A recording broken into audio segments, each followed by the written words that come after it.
Fairlife Core Power protein shakes were just ranked the least healthy bottled beverage in the United States.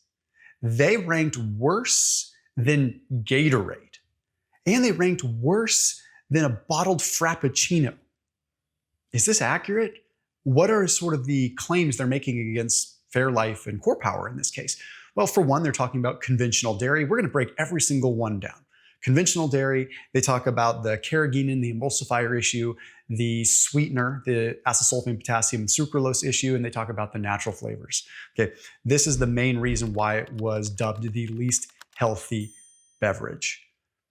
Now, let's break this apart bit by bit with some science, and I have zero affiliation with Core Power. As a matter of fact, I don't even really care for them, okay? But I also have to look at this and say, is this really the least healthy bottled beverage? Really? Worse than a Frappuccino? Worse than a Gatorade? Like really? High fructose corn syrup? I don't know. But let's break it down because there is some stuff there that we should look at. First, let's look at the ingredients. There's filtered milk. There's alkalized cocoa, okay? Good, bad, ugly, indifferent, whatever. There's natural flavors. There's monk fruit. There's stevia. There's carrageenan. There's acesulfame potassium, there's sucralose, there's cellulose gel, cellulose gum, okay, and then you got some like vitamin A, vitamin D additives in there. Okay, that doesn't sound too bad, but let's take a look at the individual pieces they're coming after in this article. So the conventional milk piece. Look at, not gonna lie, I do think that conventional milk in the US is borderline sketch. Okay, I do. There's some data to back it up too. There was a study that was published in Public Health Nutrition, actually found that when they looked at conventional milk versus organic milk, they found that 26 to 60% of the conventional milks had antibiotic residues and had 20x higher the amounts of bovine growth hormone than organic milks. So the conventional milks definitely have some contamination. I don't think this is a nefarious thing. I think it's contamination where they end up with antibiotic residue. And we're talking about some antibiotics that really wouldn't be good to have on a regular basis. That is kind of freaky though. Like when we're talking 26 to 60% of the overall conventional milk having contaminants like that, I mean, that's enough to make me think twice, right? But does it become the least healthy bottled beverage because of that? I still think there's possibly worse choices we could be making, right? So if you're drinking one of these things to get your protein intake higher and it means that you end up consuming less of something else, then okay, I'll take a little bit of conventional milk. Let's move into the next category, which is the carrageenan piece. Now, carrageenan is definitely noted as an emulsifier that could be linked with inflammatory conditions. More so, most of the literature suggests that carrageenan could be harmful from an inflammatory standpoint if you're already dealing with some form of inflammatory bowel disease or ulcerative colitis or Crohn's. And that's where the literature does seem to stack up. But it does make us ask questions, right? Because I notoriously am very against polysorbates, right? Polysorbate 80, 60, all of those as emulsifiers. Carrageenan is a little bit better than those, but still an emulsifier. And we still see it in the literature. There was one study published in Nutrients that found that carrageenan altered the gut microbiome, particularly with Akkermansia muciniphila, which is what is responsible for our gut mucosal layer. When that gut mucosal layer breaks down, then you are exposed to more lipopolysaccharides. Basically, your gut becomes more permeable. This can cause systemic inflammation, but it's studied a lot of times in the context of like ulcerative colitis because it's very important in that condition. And it doesn't tend to fare well for carrageenan in those conditions. But where it ends up under scrutiny is people say, well, wait a minute, that's just in these inflammatory conditions. In a regular person, it's not going to be harmful. Well, maybe it's not harmful to a measurable degree to a certain situation, right, with someone that's healthy, but you only notice it more in someone that's unhealthy. That doesn't mean that it's not causing a problem in healthy individuals too. There was another study published in Nutrients that found that carrageenan actually activated the innate immune system, triggering inflammation in a localized sense at the intestinal tract. Now, this is a problem, and I don't think that we should just brush this off. I think that emulsifiers are a serious issue, and it definitely is something that we should try to avoid. But I'm not freaking out over carrageenan. I just think that maybe it's something we don't have all the time until we know a little bit more. Now, the real question is carrageenan enough to make this the least healthy beverage? Again, I think there's many things that are worse. I think there's all kinds of different preservatives and additives and sodium benzoate and all kinds of things that are in these frappuccinos and other drinks. So it seems a little bit like this could be a hit piece, but who knows, right? Let's keep on investigating, because when you look at the gut microbiome, like this is a really important thing in the grand scheme of inflammation, right? I would say that for a lot of people, inflammation does start in the gut. And when we have massive alteration of our gut microbiome, I think we are probably altering something in a not so good way. I think that if we could start focusing on gut health more, we would all notice that maybe things start to fall in line a little bit better. Okay.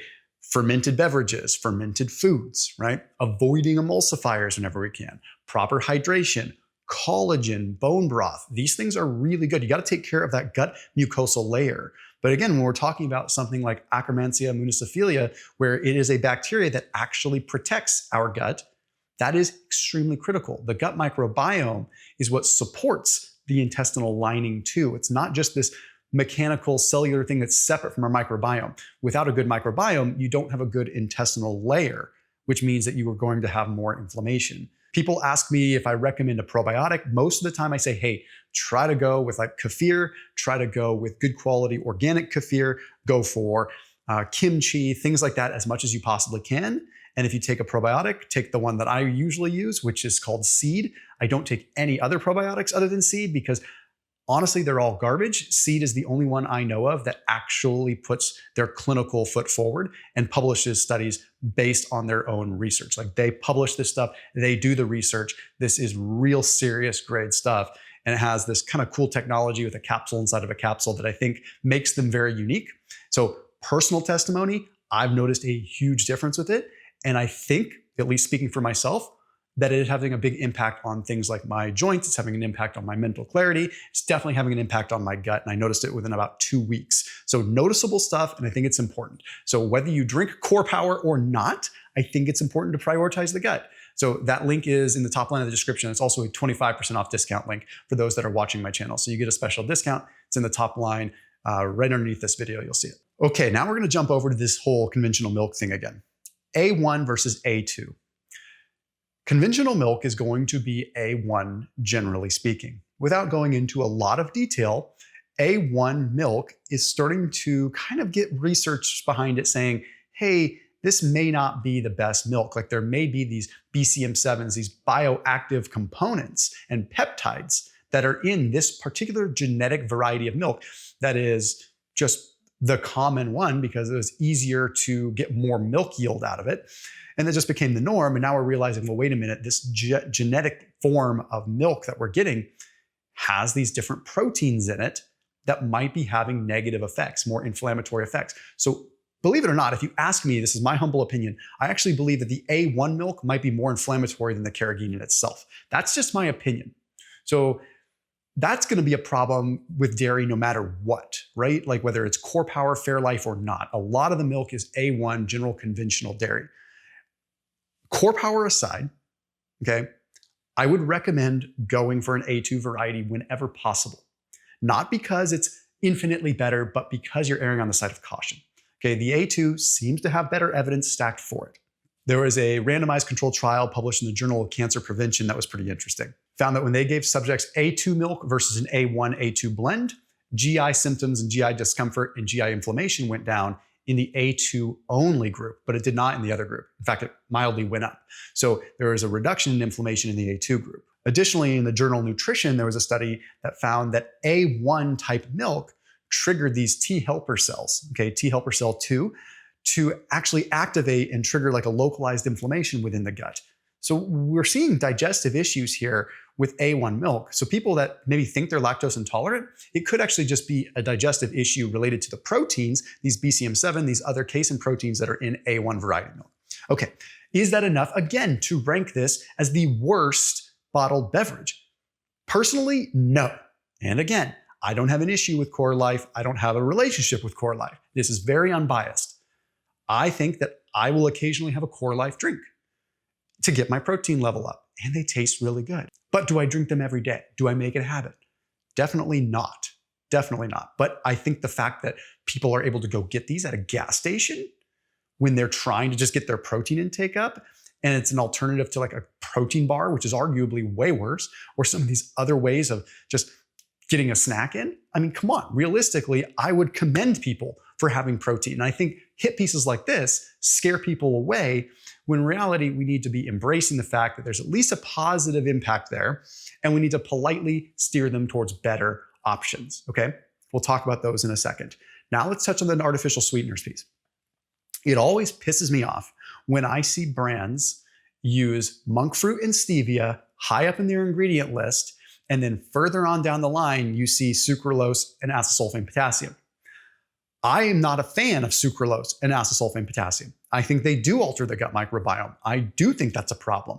I do think we should avoid them or limit them. I'm not going to get on my high horse and say that I think they're the worst thing in the world or it's worse than sugar or not, but I feel in my gut and in my heart that's probably something we should limit to a certain degree. I just think so based on the literature. But what irritates me isn't the fact that it's in this product, it's the fact that you're using stevia and monk fruit up high in the ingredient list in the hopes that people will see that and not really look further on the ingredients. Really, what you're trying to do is you're trying to say, we're sweetened with monk fruit, because you can actually legally say that. But further on down the line, the real sweetness is coming from sucralose and ACE-K, because you need much less of that to trigger a sweet response. So you put it in there at its low level because you need such a small amount, whereas you need more stevia and monk fruit, and people are going to think, oh, cool, it's mainly stevia and monk fruit, but you still have the same amount of sucralose or the same amount of ACE-K that you would need to sweeten it in the first place. You're really just kind of playing on the ignorance of people. So read all the way down the label. So this isn't necessarily a health situation or not. It's more so just, I think it's shady, and I think it is done. Now, the natural flavors, this is a part that I can't really say is good or bad, because natural flavors are in so many things, and there are over 100 incidental additives that can end up in natural flavors. So sometimes it's good, sometimes it's bad, sometimes it's totally inert, things like maltodextrin as a carrier. Sometimes it can be a perfectly fine natural flavor, sometimes it can be pretty nefarious, pretty gnarly. But unless you call the actual manufacturer and you find out where they're sourcing and they're willing to tell you, you're not going to know what's in that natural flavor. So that's problematic. So what you do is you usually cross-reference what else they're doing in that product. Are they doing things that are sketchy? Like again, the ACE-K and the sucralose kind of buried in there. That makes you wonder, they're probably using natural flavors that aren't that great. But again, I say, is it worse than a Gatorade? Or is it worse than a Frappuccino? I don't think so. I still think having 30 grams of sugar with red dye 40 and high fructose corn syrup and sodium benzoate and some of these other things that we're complaining about anyway, that's probably going to rank worse. So I do think that we put core power in this weird light. I think it's a little bit extreme. Personally, I would recommend some of these other ones that are different. I would recommend a better quality protein shake that doesn't have Carageenan. I like Pioneer Pastures. I like just making my own, like when I can, just make my own protein shake. You don't have to always go find a core power just because they're convenient. Make a shake yourself and you don't have to deal with the emulsifiers as much. Bottom line is, don't run away from it like it's literally the worst beverage. I don't even think it would make this list realistically. I think it's a better option that people opt for something like that than opt for all the other garbage that's at a convenience store. I'll see you tomorrow.